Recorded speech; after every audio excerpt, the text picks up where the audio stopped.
Plus facile que le tennis, un peu moins fatigant que le squash, le paddle fait son apparition dans la région. Deux terrains ont ouvert dernièrement dans l'agglomération clermontoise. Sandrine Montero et Arthur John ont suivi un tournoi d'exhibition de cette discipline qui pourrait devenir tendance.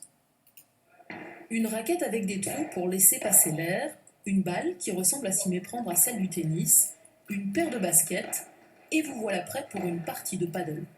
La différence avec le tennis, c'est qu'il n'y a pas de cordage et que la raquette est plus petite, mais sinon en termes de construction et de matériaux, c'est exactement la même chose qu'une raquette de tennis. Les balles, ce sont des balles de la dimension d'une balle de tennis qui sont un petit peu moins rapides, avec un petit peu moins de feutre et un petit peu plus légères pour pouvoir avoir un peu plus de rebond. Démonstration avec un champion d'Europe par équipe.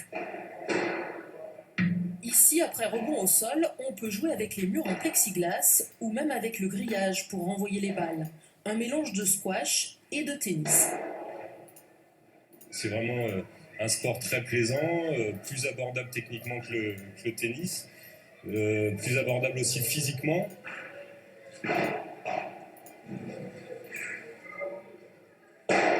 Là, on va jouer à 2 contre 2, le terrain est plus petit, donc la trajectoire de balle est quand même plus facile à acquérir.